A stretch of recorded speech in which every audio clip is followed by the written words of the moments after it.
Yes, I got sir. my own copy. Yes, sir. Thank you so much.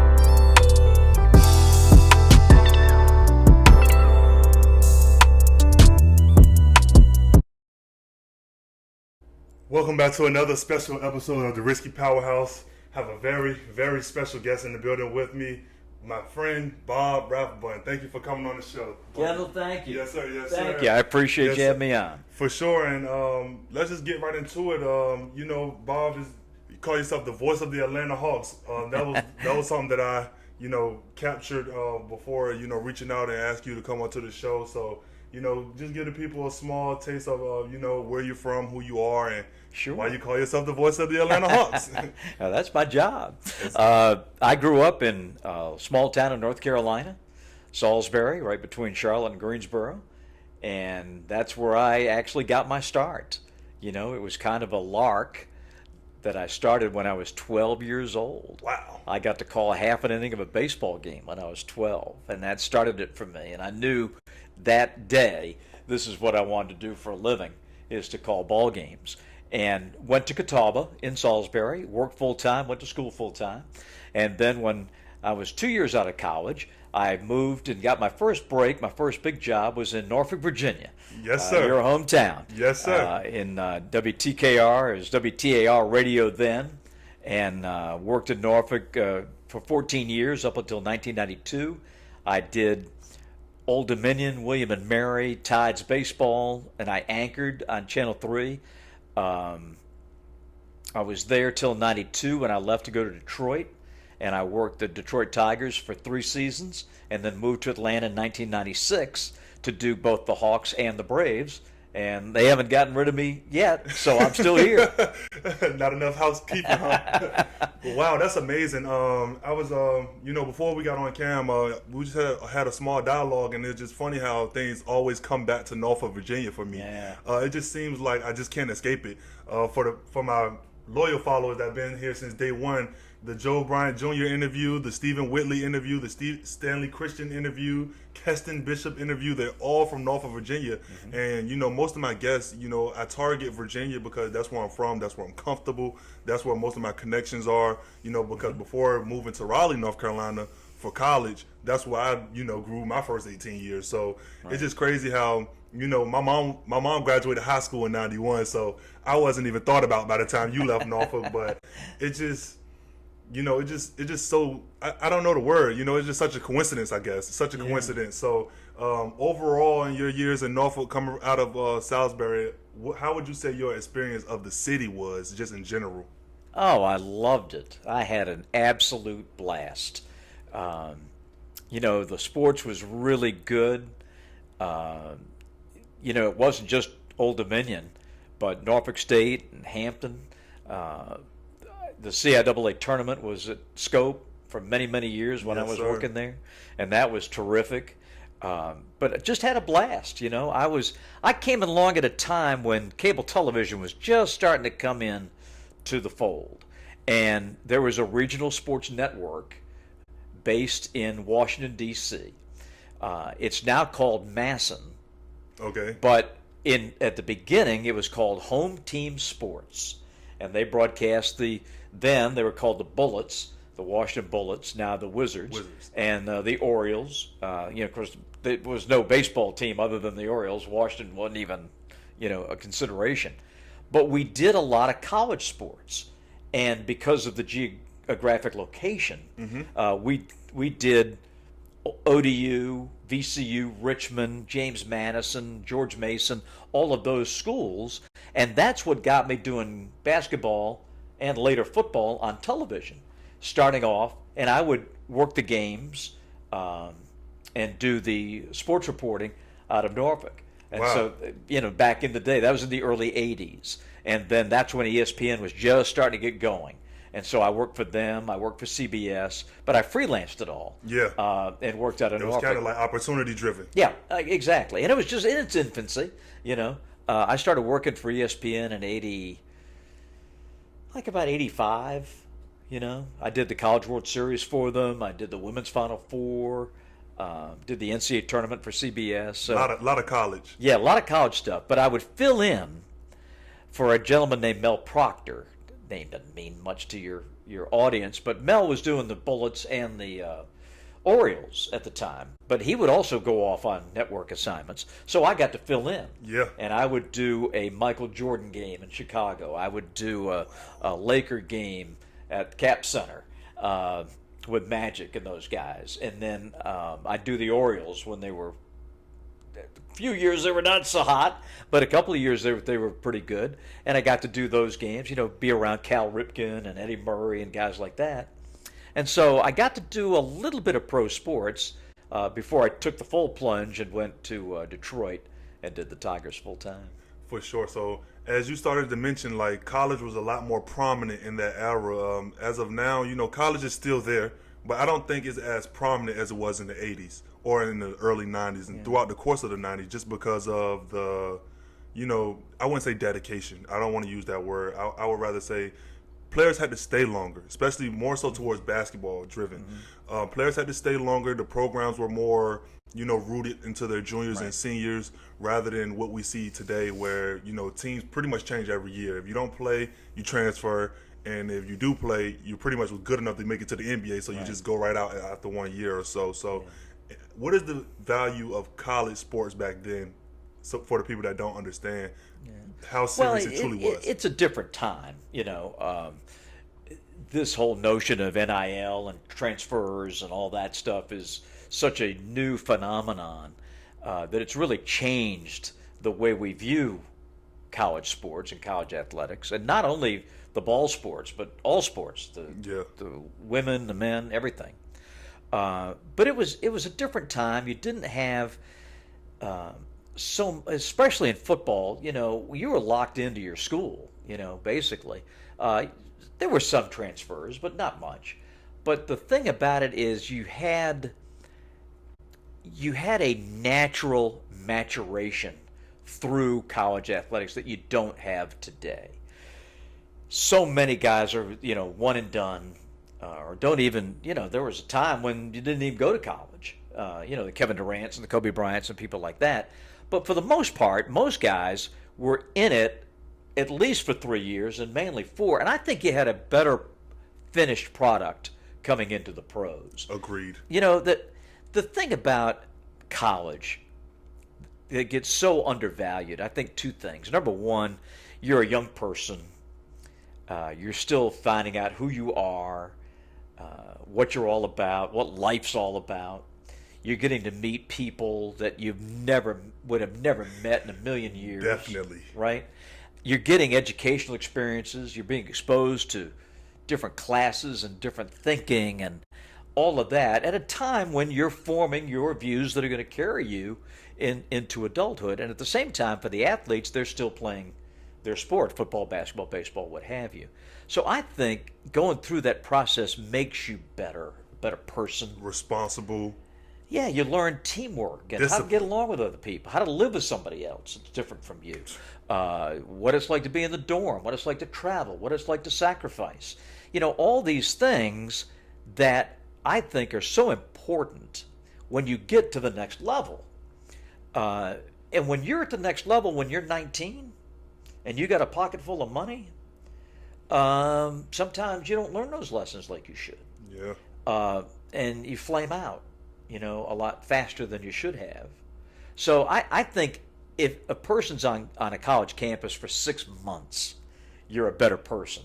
Yes. Than you were before you started. So I hate to see today the value of education be downplayed and college athletics just becoming a money grab. Yep, it's pretty much a stepping stool. Yeah, it's just how much can I get in NIL, And if I don't like it here, well, can I get more money at somewhere else and transfer, Nobody sticks it out much anymore. The quarterback is not named the starting quarterback, so the backup transfers the next day. I mean, that's not learning life lessons. You got to learn how to stick it out, and persevere. So that has changed. I think from the professional basketball level, what we see over these last 30 years are 2 things. One, the kids who come to us generally don't know how to play basketball because they've only had a couple of games in college to speak of. AAU and 30 college games. And that's the other point, is the evolution over the last 20 to 30 years of the AAU mindset has changed the way that the players who come into the NBA view professional basketball. You're playing against grown men. This is how they make their living and how they make their money. This isn't just, hey, if we lose at 10 a.m., we got another game at 4 o'clock. Yep. That ain't the NBA. This is everybody's life's work. Careers are on the line. Executives, coaches, assistant coaches, staff, players, you name it. And it is something that I don't think the young players quite have a handle on. And the other thing about the pros, there's only a handful of superstars. Yep. There's 450 guys in our league, and there's maybe 10 stars. And there's 440 role players. And best you understand that, going in. I want to make a point to that.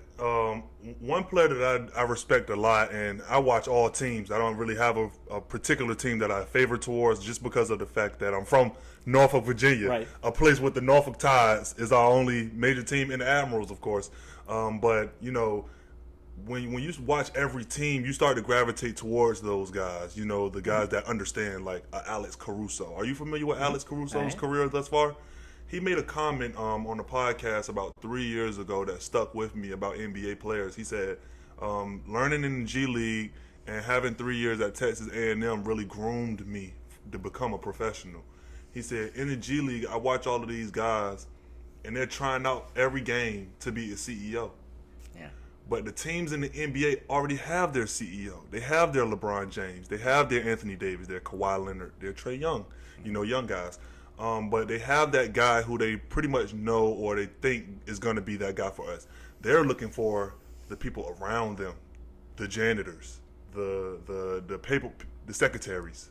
Those are the positions that they're looking to fill. And you got a bunch of people in the G League trying to average 25.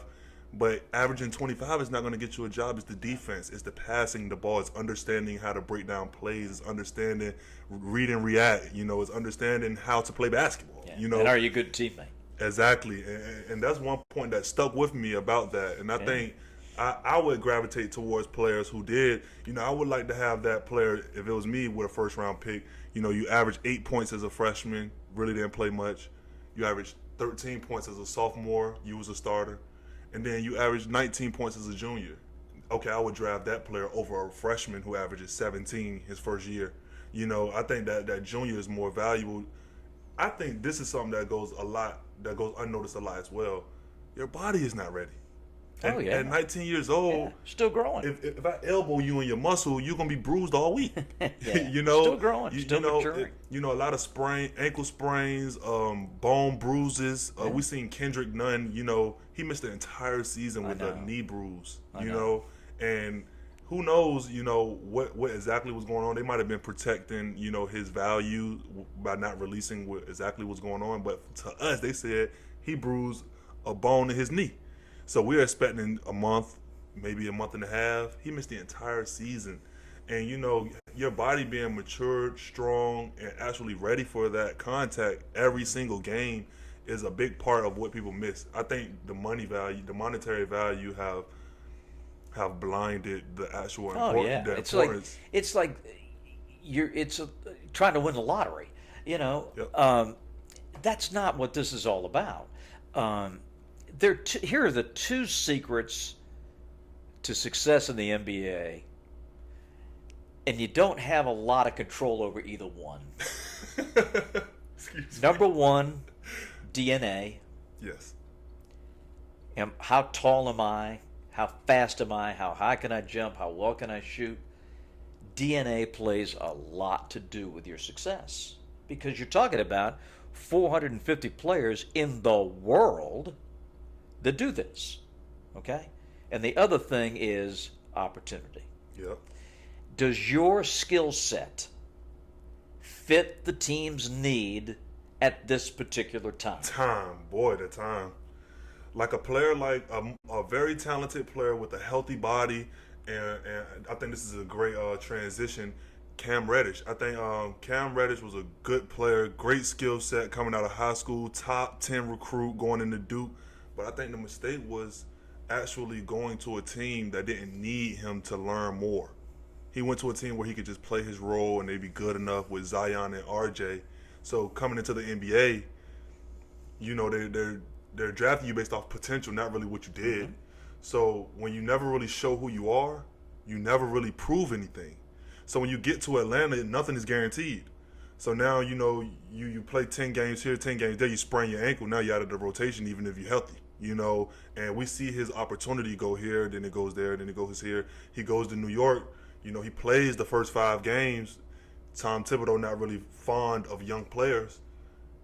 He goes down in the rotation again. See, I think he have the body, 6'8", you know, he can shoot, he can handle, he have all the skills, but the opportunity is not there. The timing is not there. You know, the learning curve wasn't there in college. Because I think if he would have stayed at Duke one more year, let RJ and Zion go, he would have been the guy. And he probably would have went top 5, you know, in the draft. You never know, the situation would have been a lot different. Would have became a better man, stronger body. You know, I think, you know, that's just a great situation of exactly what we're explaining. You know, the opportunity had to be there. One thing that I try to impress upon our young guys that come through is I say, your goal is not to hit the mother load on a second contract. Yeah. That's not the goal. The goal for you, and for 95% of the guys in this league, see if you can average the mid-level exception for 10 years. Mid-level exception is about $10 million. Yep. If you can do that, you're going to walk away with a 10-year career and $100 million in the bank. Yep. And That ought to get you through. yes, and if it don't, Yeah, that ought to get you shame through. on you. But everybody thinks, particularly the guys at the top end of the draft, they think the only way they're going to get a big second contract is put up ridiculous stats. And it's not true. It's not true. John Collins Yes. plays for the Hawks, bet on himself. He turned down an extension from the Hawks I think it was 85, right? 2 years ago, two Yep. summers ago. I think he turned around 85 million. It was Yeah. 85 or 90. And he said no. His stats went down because we got Clint Capella. Yep. So his scoring, his rebounding, everything went down. He got more money the next time around because he fits with what they're trying to do. And I don't think a lot of guys really grasp that. They don't. They just think if I'm not getting the ball to score, I'm not going to have the stats, I'm not going to get that second contract. Winning and being a winning player is so much more important to league executives Yep. than their stats. How many guys averaged 20 a game in college last year? Not many. Not many. Zero. Wow. Zero. It just don't do it. I mean, it's not the stats.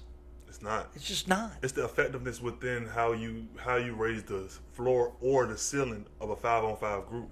And when you look at, like I said, you have the Trae Youngs, you have the Zions, you know, you have the LeBron Jameses and the Kevin Durant's or whatever. Like you said, there's only 10 to 15 of those guys.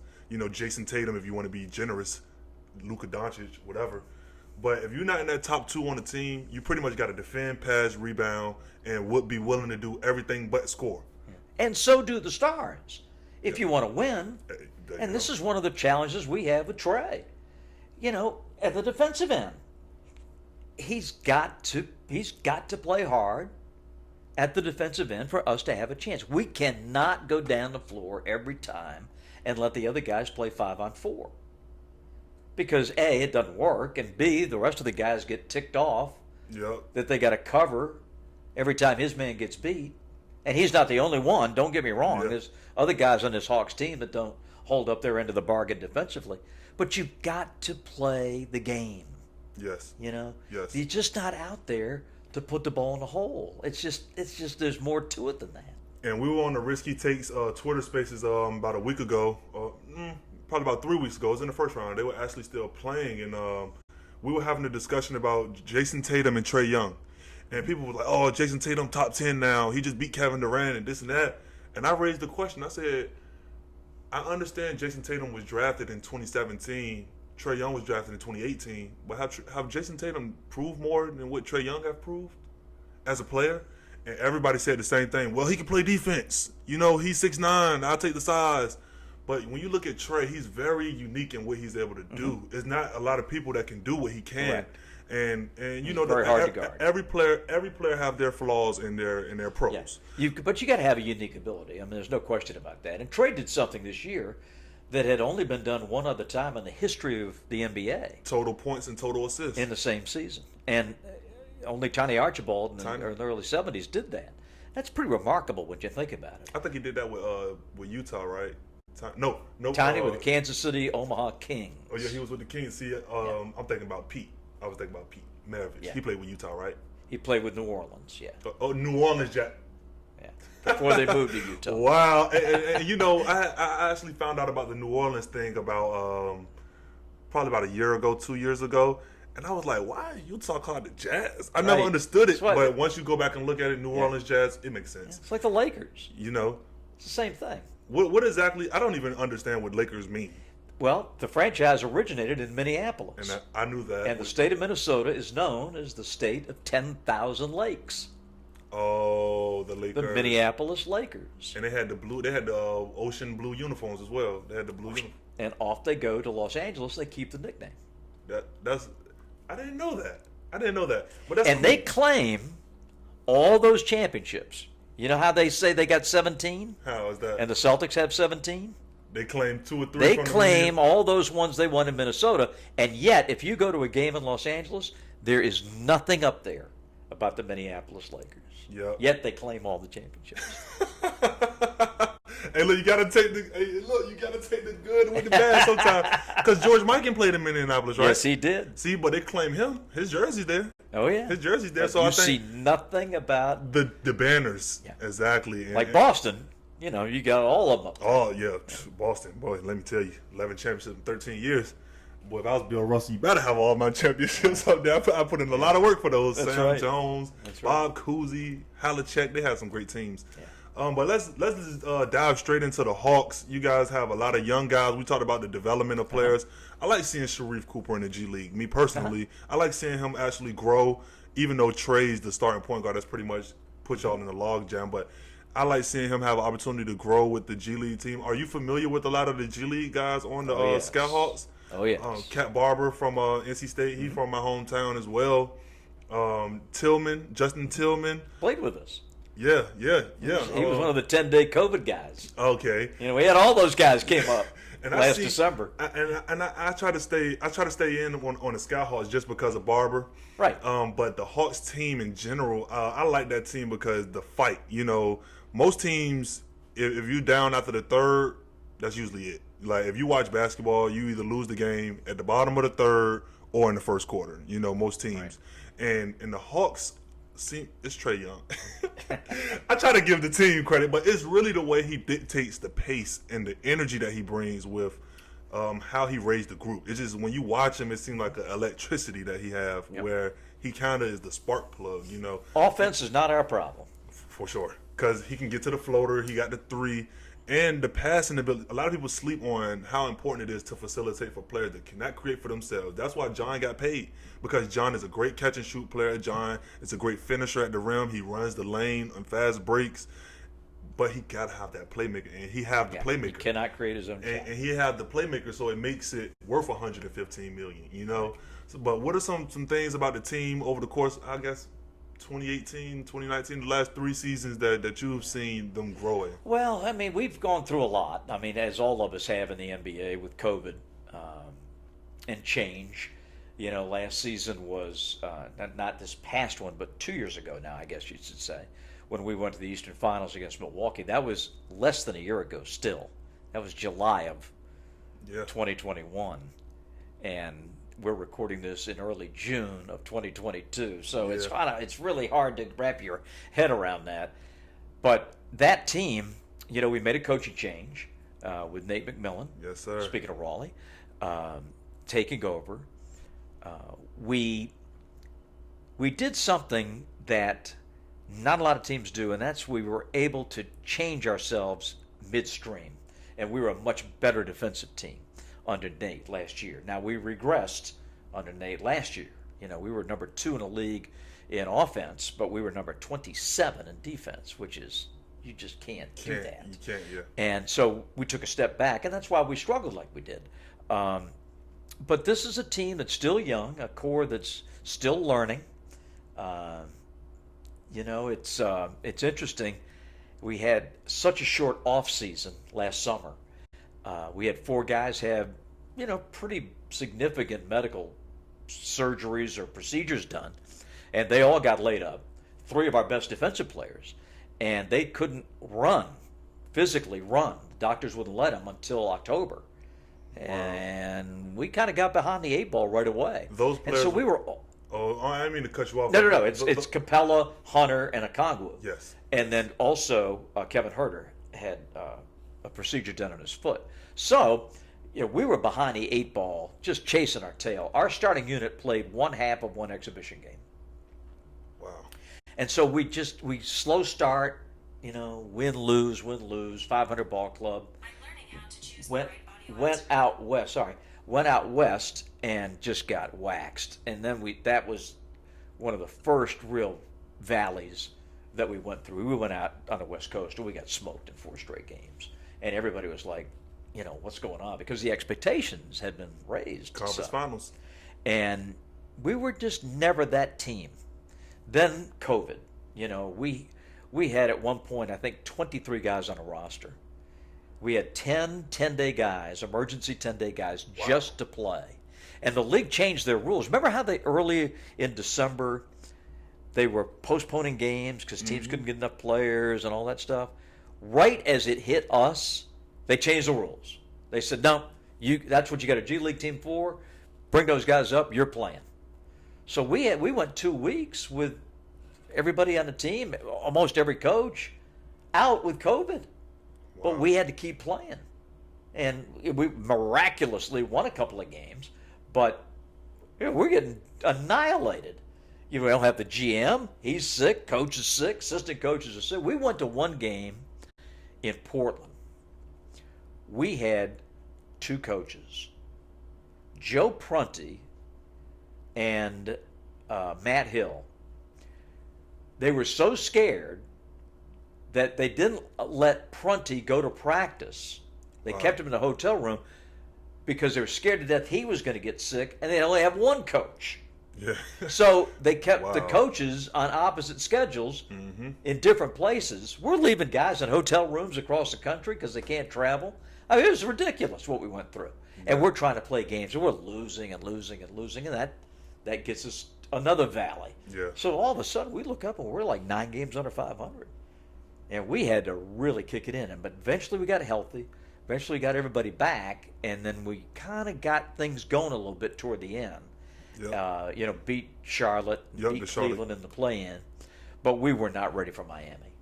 The first game we were exhausted coming from Cleveland and playing a day game after playing Friday night, playing Sunday day game. We weren't ready to play. And Miami just took Trey out of it. They just completely took Trey Young out of the game. Only 1 flash in the third quarter of Game 3, or fourth quarter of Game 3, did the Heat drop their guard. And that's when he went nuts and hit 10 straight points, and we won the game. But other than that, they didn't let him breathe, and we lost in 5 games. And that's kind of the crossroads where we are right now, is to figure out how do we look to make trades? Do we look to free agency? Do we look at the draft? Do we trade the pick? Do we keep the pick? What do we do? So there are some, as we record this, there are some pretty intense discussions going on now as to what the direction of this team is going to take. Because I don't get the feeling that they think they can run it back with the same group. I think they feel like they got to make some changes. Yeah. And just not to throw out any names, but it's a lot of contract situations to where y'all can put together some packages to actually make a move or two with some players that seem pretty unstable right now with their organizations. You got DeAndre Ayton out there. You got Rudy Gobert out there, who seemed like they may be on the move this summer, who can really, really, really improve y'all defense. Capella's pretty good. I mean, I must say, Clint's not bad. And I remember when you say he had an Achilles issue earlier in the season, right? It was Achilles, right? And I remember that. Yeah. And I told it hurt him, and he didn't get healthy till the last third of the season. I was about to say it couldn't have been till the last month. Yeah. Because and once he got back, he was the Capella of 2 seasons. And y'all made the run, and that's exactly what I was saying. Because y'all need definitely a solid big, because Trae Young, like even with strength coming in, effort on defense and things, he's just small, Oh yeah, he ain't gonna get any bigger. And exactly. 3 inches not gonna come, right. So it's always gonna be a patch there when the game completely slows down and you getting into pick and roll with Jason Tatum or right. It's always gonna be. Even if he's a good defender, they're gonna always pick him because he's just small. And having a guy like Rudy, a guy like Capella healthy, DeAndre Ayton not so much, but I think y'all wing position. I would love to see DeAndre Hunter complete a season. I don't think he's completed a season. We would too. I don't think he's completed the season since he's been drafted. No. And he's a great defender, ACC Defensive Player of the Year. I think he did 3 years at the University of Virginia. He's one of those people that I would target in the draft. 3 and a red shirt. 3. You see what I'm saying? And so DeAndre Hunter, he's that type of draft pick that I like. Number 4 overall, defensive, long, 6'8", can shoot or whatever. Yeah. But yeah, I would keep him. Definitely Trae. Those probably, if I can get Gobert, I think everything on the table after that.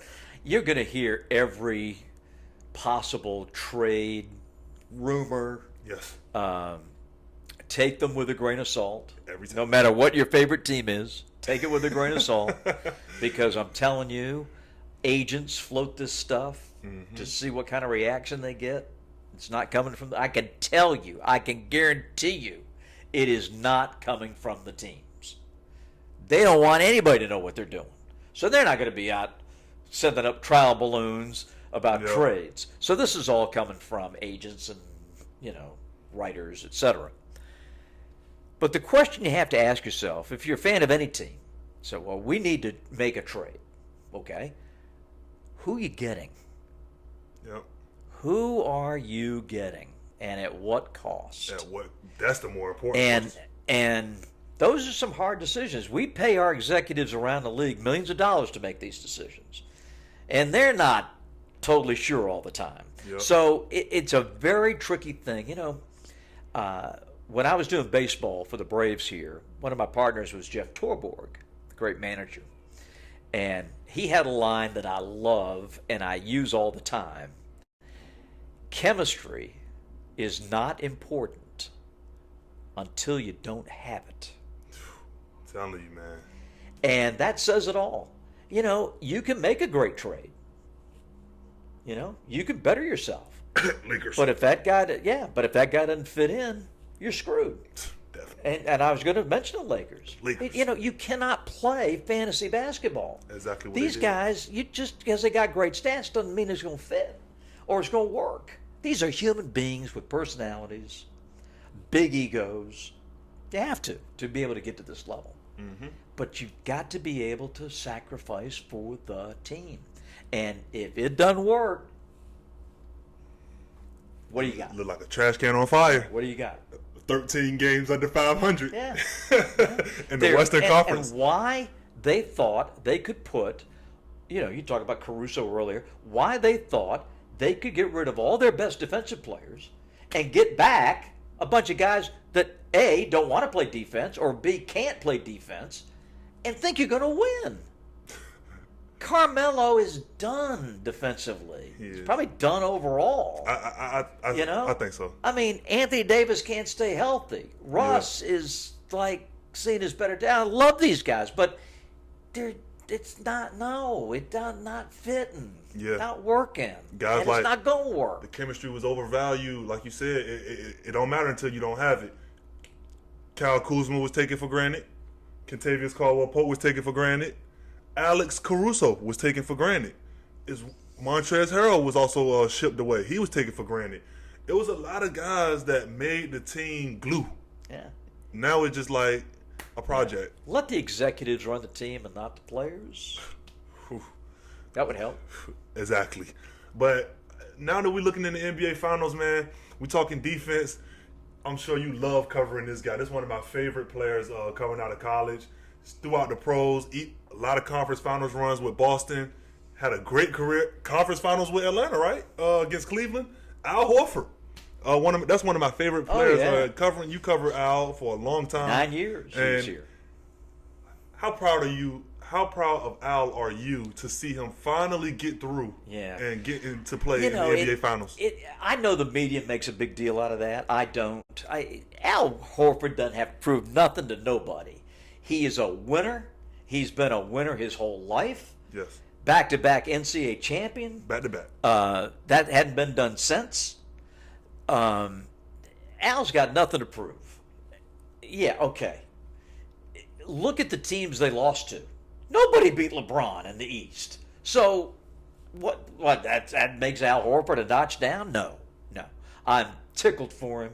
He's a wonderful human being, a great family man. He's going to be in the Hall of Fame. I'm very, very happy for Al. The first game he had in the finals was just tremendous. 26 points. Hitting 6 threes like he did. And he'll be a better player, I think, in Boston, too, because he really gets juiced by that crowd up there. But I'm really thrilled for Al. He's really good. We made him a three-point shooter here. Yes. He did not have that in his game. And it's interesting you mentioned that because the guy who worked with him the most to help expand his shot, hours and hours and hours, was Kenny Atkinson, who is the assistant coach for Golden State. And I texted Kenny after game 1, and I said, that's what you get for working all that time with Al Horford.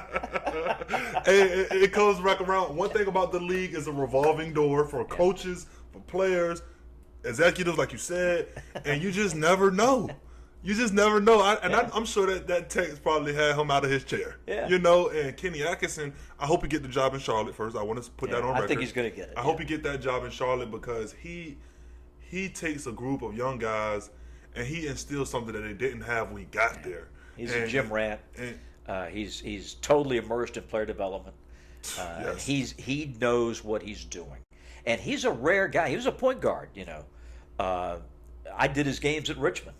Oh, okay. And the referee, the NBA referee, Curtis Blair, was his backcourt partner at the University of Richmond. Wow. So he's been a point guard, played professionally overseas as a point guard. But he's one of the rare guys in player development that can work with big guys. Bigs. And help them. I was going to mention Jared Allen. So often you see bigs work with bigs and guards work with guards. Yeah. But Kenny's like Al Horford. He's got the ability to work with the big fellas too. So it'll serve him well. But he's a great guy, and he'll do a wonderful job. Yeah. But you're right. It's a small world. On Bud's staff, the 13-14 Atlanta Hawks. Yeah. Mike Budenholzer's first year as a head coach, coming over from San Antonio. On his staff, Quinn Snyder. Yes. Taylor Jenkins. Yeah. Wow. Darvin Ham. Kenny Atkinson. Just got his job. Wow. All 4 guys. All head coaches now. That's amazing. How about that? That's amazing. And just for Atlanta, that lets you know, the direction that you guys went in initially. Yep. You can redo that with a higher level playoff player in Trae Young now. One thing y'all didn't have in those Al Horford years was somebody you could just give the ball to and for 5 minutes they can just take the game over, consistently. They can be an MVP level player. Yep. And you got to get the right guys around him. It was always 5. I think y'all had 1 year with 4 All-Stars, right? Yes, we did. Cal, Jeff, Kyle Korver. Kyle Korver, Jeff Teague, Paul Millsap, and Al were all Eastern Conference All-Stars in one season. But it was like y'all always had a great team, but y'all never had that one piece that takes you over. And we were, of course, that was another LeBron year, but had we stayed healthy toward the end, and we weren't, had we stayed healthy, I think we could have beaten Cleveland because the chemistry was there. They had a hard time defending us. We beat them 3 out of 4 in the regular season. Mm-hmm. They just had a hard time. We had a guy named Thabo Cephalosha, Defense. who was our defensive guard, and he just could hold LeBron down for a few minutes while we could get everybody rest and get the main guys back in there. But he's the guy the cops took the, baseball bat to his knee. Wow. And we broke his leg, and we lost him. And Kenny came up to me. I'll never forget Atkinson. The morning after we were in Brooklyn, and the morning after it happened, and we're going to shoot around, and he said, "What do you think, percentage-wise, that took away from us beating Cleveland in the playoffs?" And I said, "Well, I have no idea." He said, "Probably cost us like 30% of our opportunity, just that one injury." Then Korver, Millsap. Yeah. Their injuries just kept going. And by the time we got to the end, we were struggling a little bit. Yeah. We beat Washington 6, which was a great series. Beat Brooklyn first, and then beat Washington to get to the finals. But by the time we got to Cleveland, man, it was just, we were on fumes. Yeah. Yeah. So as we just started to, narrow in on the Hawks, 27 years is a long time. You've seen a lot of players, covered a lot of games. Sure, it's a blur. But, if you had to put together 5 players from your eras, from all the eras that you've watched, and you had to put together a starting 5, who would you trust? Yeah. Well, regardless of position, but certainly Trey is at the top of the current list. I'd have a hard time with 5 because we've had some great ones. Joe Johnson, for us, was absolutely fabulous. 6-time All-Star. Yes, sir. All coaches' picks, which tells you something. Yes. Another guy who deserves to be in the Hall of Fame one day. What a career. You look at it. But, Joe was a very quiet guy. He didn't stand on the scorer's table and beat his chest, every time he made a basket. Yeah. He was just the consummate pro, one of my closest friends in the league. Just loved that dude. Yes, sir. So I'd say Joe. Mutombo.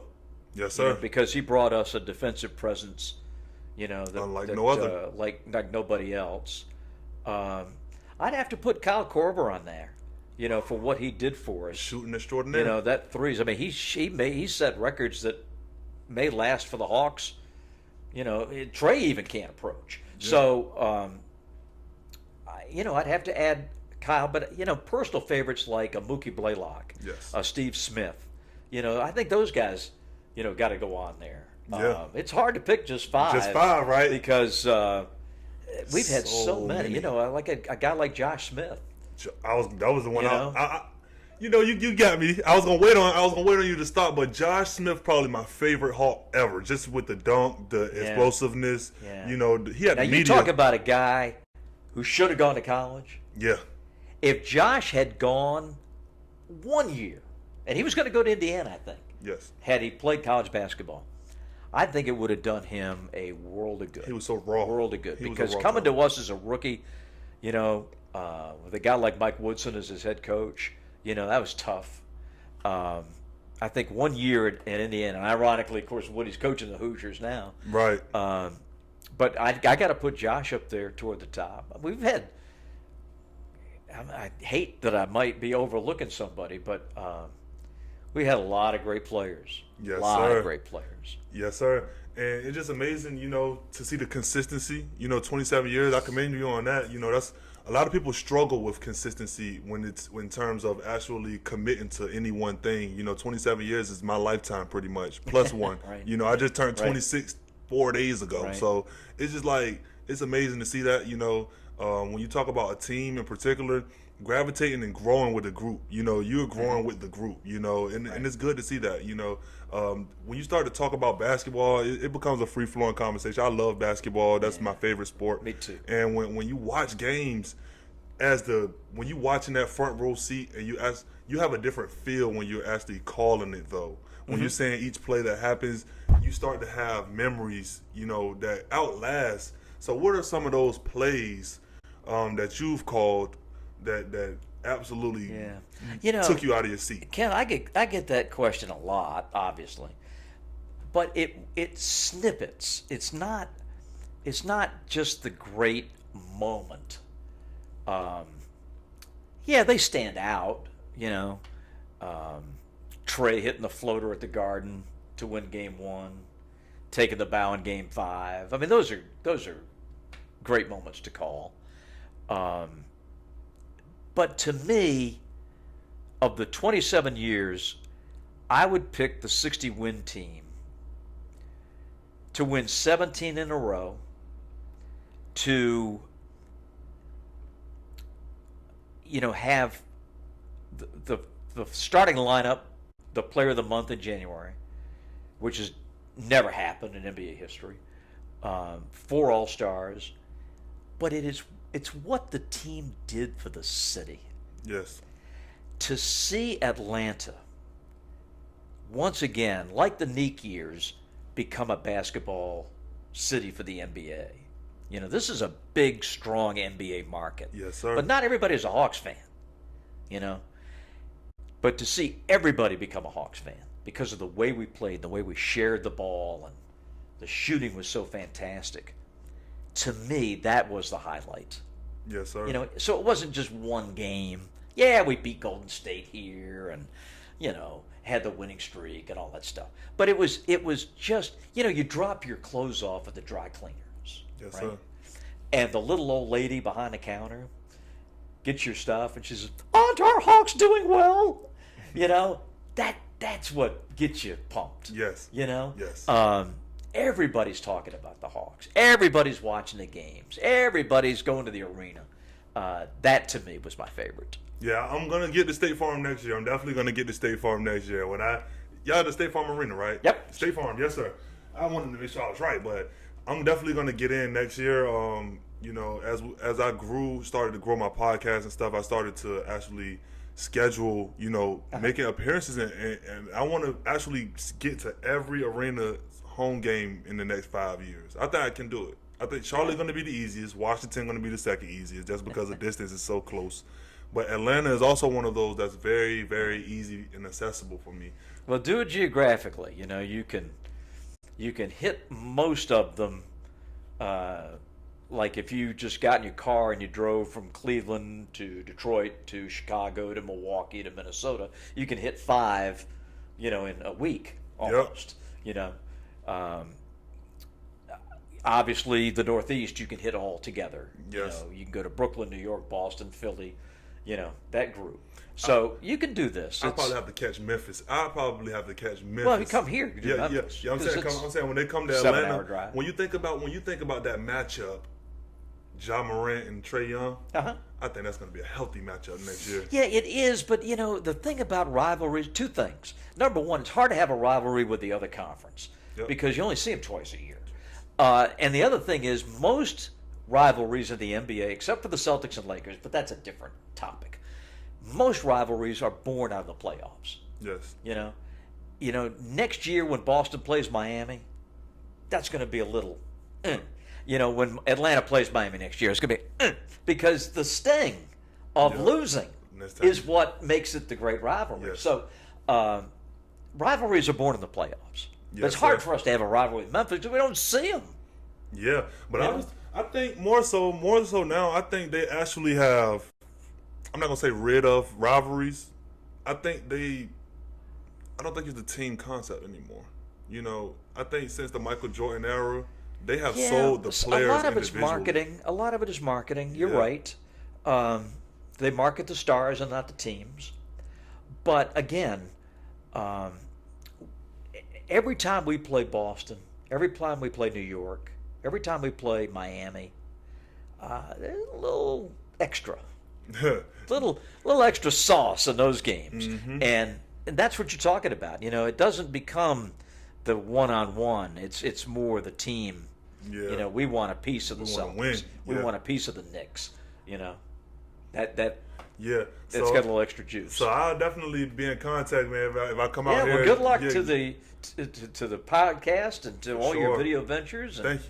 Thank you for sure. Got a lot of guests anybody coming from Norfolk, Virginia is good with me. I'm telling you, and I'm telling you, you went from here with me to here once you told me you had Norfolk. So, man, thanks for coming on. I appreciate you so much. Thank you so much for coming on. My pleasure. I've been, You know, I started in December for everyone that know. If y'all made it this far in the video, y'all should definitely give it a like, drop a comment for Bob, subscribe to the channel if you're new. We have the Risky Powerhouse brand t-shirts out now, so you guys can drop your comments in the comment section. Follow me on Instagram to get your Risky brand tees. We got a lot coming this summer, the TBT tournament at Rucker Park, WNBA All-Star. If you guys haven't checked my last episode with Erica McCall, you should definitely do that as well. I'm Kendall Bishop. We got Bob Rathbun. Thank you so much for coming. This is major, major, major, major. You guys, I will see y'all later. Peace.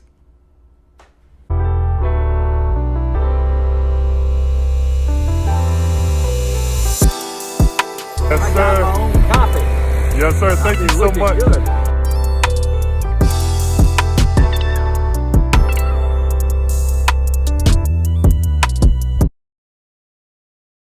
I will give you one piece of advice. Yes, As sir. much as you love basketball, if you want to take this to the next level, Yes, sir. learn the history of the game. Yes, sir. When you learn, I mean, back from the start, and it doesn't, just read. Get the books, talk to the old heads. You'll get so much content that your colleagues your age don't have Yes, sir. and don't care about. It will take you to another level. You wouldn't believe how much I knew.